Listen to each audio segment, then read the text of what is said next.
那鉴于当前需大局， 국제뉴스 한반도 정세를 한눈에 황준호의 월드 리뷰.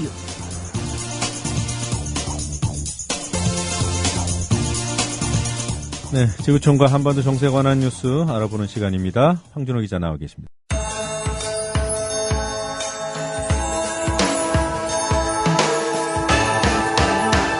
갱년기로 힘들어하시는 어머니 건강이 걱정이시라고요? 늘어지고 처진 뱃살 때문에 기분까지 처진다고요? 매일 섭취해야 하는 영양분을 푸른 가루 한 스푼으로 영양 듬뿍, 맛 듬뿍.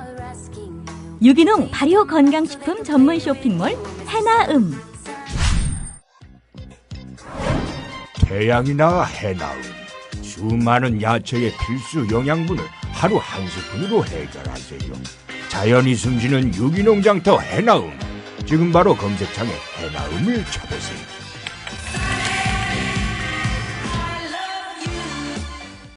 재수씨 결혼 축하드립니다. 앞으로도 행복하고 결혼 축하하고 오래오래 행복하게 되시고 나의 미래 결혼 생활을 진심으로 축하해줄 사람들과 같이 하는 소규모 결혼식을 생각하고 계신가요?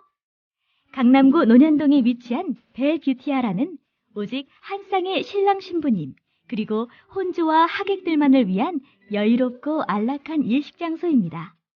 작아서 더 행복한 결혼식. 유부남이 된 걸 환영한다. 앞으로도 좋은 일만 가득했으면 좋겠다.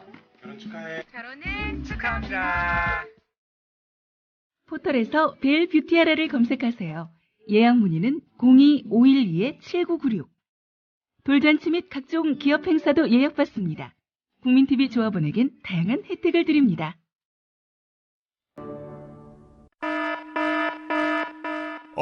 어젯밤에 스마트폰 게임을 좀 오래 했나? 눈이 피곤하네. 아마스 시력보호 방탄필름을 써보세요.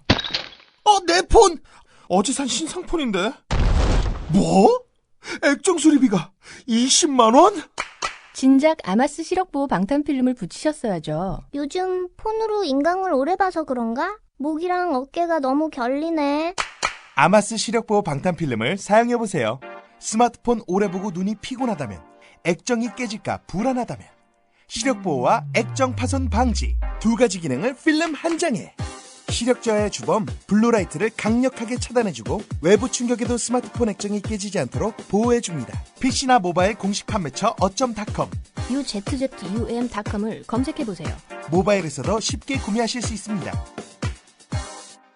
잠깐, 어쩜닷컴에서 구매하실 때 메모란에 국민TV를 써주시면 사은품을 추가로 드립니다. 황준호 기자 나와 계십니다. 안녕하세요. 안녕하십니까.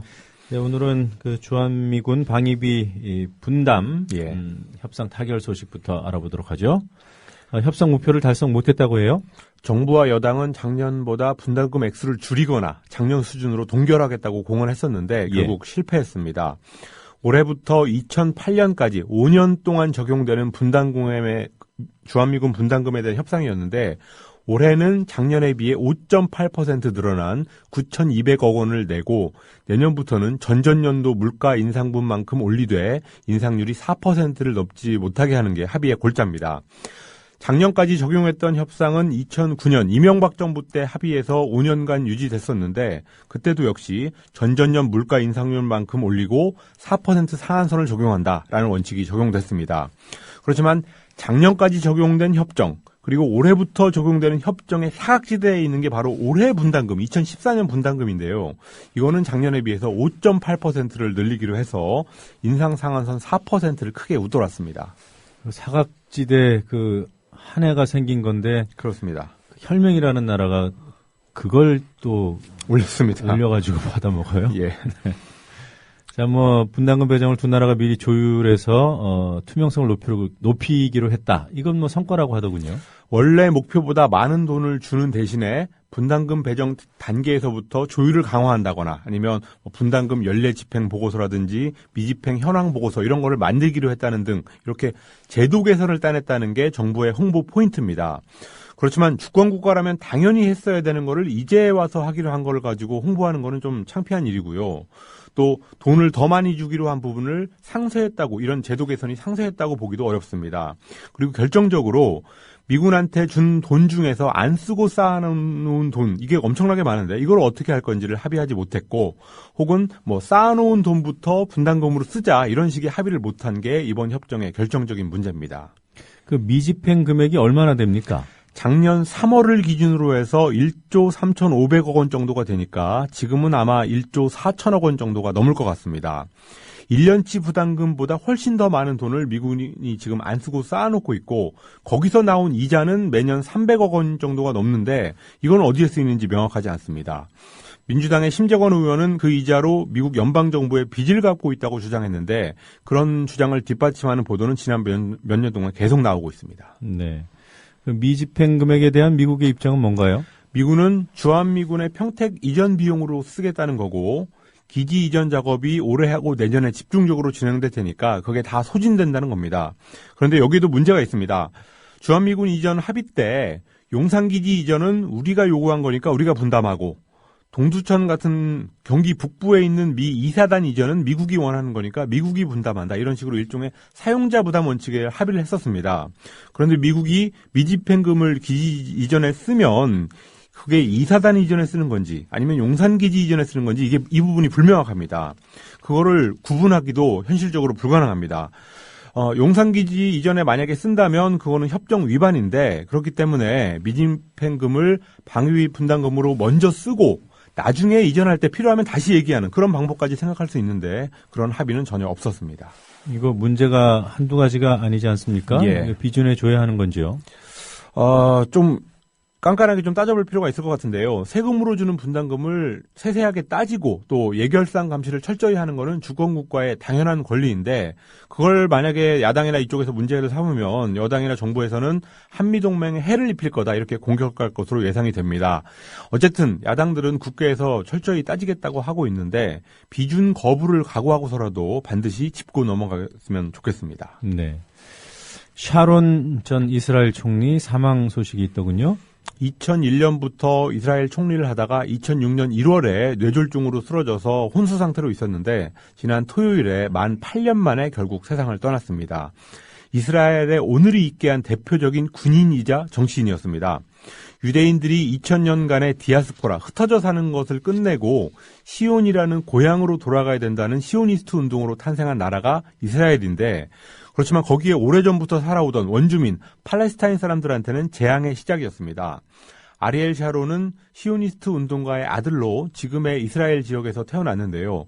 팔레스타인 재앙의 시작부터 지금까지 이스라엘 현대사의 주역이었습니다. 네. 샤론 전 총리 구체적으로 어떤 일을 한 인물인가요? 팔레스타인 사람들한테 가장 비난을 받는 일은 세 가지입니다. 첫 번째는 1967년 3차 중동전쟁, 6.1전쟁이라고 부르는 전쟁에 군 장성으로 참전해서 큰 공을 세웠는데, 3차 중동전쟁은 서한 지역과 가자 지역으로 팔레스타인 사람들을 고립시켰던 전쟁입니다. 현재 지도가 그때 만들어졌고 유엔은 불법 점령이라고 규정하고 있습니다. 두 번째는 1982년 국방장관으로 레바논 침공을 주도했던 일인데, 수천 명의 팔레스타인 난민들을 학살하면서 베이루트의 학살자라는 별명을 얻었습니다. 또 마지막으로 세 번째는 2000년 선거운동 때 동예루살렘에 있는 이슬람 성지를 전격 방문하면서 팔레스타인 사람들의 2차 인티파다, 반이스라엘 봉기를 촉발시켰고, 그 상황은 지금까지 계속되고 있습니다. 2005년에 갈등을 조금 줄이는 실용주의 정책을 일부 폈지만 그 앞서서 저질렀던 일들이 워낙 크기 때문에 그건 면죄부를 받기는 좀 어려워 보입니다. 그럼에도 불구하고 많은 나라 정상들이 추모의 의사를 전했어요. 예, 미국의 전현직 대통령, 프랑스 대통령, 영국 총리, 러시아 대통령, 그리고 반기문 유엔 사무총장까지 추모 메시지를 냈습니다. 유엔이 불법이라고 규정한 점령을 했고 또 양민 학살을 했던 사람한테 유엔 사무총장이 애도를 표했다는 게 조금 과연 적절한지 의문인데요. 그러다 보니까 반기문 총장은 샤론이 2005년에 했던 일부 실용주의 조처 이런 것들을 앞세웠습니다. 그리고 그만큼 국제정치에서 유대인들의 파워가 강하다는 증거로 볼 수 있을 것 같습니다. 반면에 팔레스타인 사람들 그리고 아랍 국가의 사람들은 팔레스타인의 재앙을 가져온 범죄자라면서 지옥에 나가라고 샤론을 저주했습니다. 네. 자, 중국이 미국을 제치고 세계 최대의 무역국이 될 것이다. 이런 전망이 나왔습니다. 우리의 세관에 해당하는 중국 해관 총서의 대변인이 지난 금요일에 중국이 2013년 작년 무역총액에서 미국을 제치고 처음으로 세계 최대의 무역국이 될 것 같다라고 밝혔습니다. 작년 중국의 수출입 총액이 4조 1,600억 달러 정도로 집계가 됐는데 미국의 수출입 총액을 넘어설 게 확실시되고 있습니다. 파이낸셜 타임스 보도를 보니까 중국은 지난 30년 동안 4년마다 무역 총액이 2배씩 늘었다고 합니다. 그리고 세계 무역에서 중국이 차지하는 비율은 2000년에는 3%였지만 작년에는 10%로 늘었습니다. 네, 4년마다 무역 총액이 2배씩 늘었다. 무서운 속도군요. 19세기 영국의 시대에는 영국이 세계 금융의 중심지였고 또 20세기 미국의 시대에는 미국이 세계 무역을 주름잡으면서 그게 가능했었습니다. 중국은 20세기 후반에 세계의 공장으로 떠오르면서 미국이 통제하는 무역 질서의 일원이 됐었는데요. 이제 중국의 무역량이 세계 1위가 되면서 중국이 통제하는 무역 질서라는 것도 멀지 않았다는 평가가 나오고 있습니다. 네. 일본 얘기 해보죠. 예. 일본 정부가 역사교과서 통제를 더 심하게 할 계획이다. 이런 보도가 있어요. 일본 문부과학성이 교과서 집필 기준인 학습지도요령 해설서를 개정해서 독도와 센카쿠 열도가 일본 고유의 영토라는 기술을 포함시키기로 했다고 요미우리 신문이 지난 금요일자로 보도했습니다. 학습지도 요령을 상세화한다고 평가되고 있는데요. 출판사들은 문부성의 검정을 받아야 되기 때문에 해설서를 무시하는 것은 사실상 불가능해서 결국 독도 영유권 기술을 의무화한 셈이 됐습니다. 아베 교육 우경화 흐름의 일환인데요. 한국의 교육부도 교과서의 편집과 수정을 담당하는 이른바 편수 조직을 부활시키기로 했으니까 한일 두 나라에서 교과서에 대한 국가의 통제를 강화하는 그런 추세입니다. 네, 오늘 여기까지 듣도록 하겠습니다. 잘 들었습니다. 감사합니다.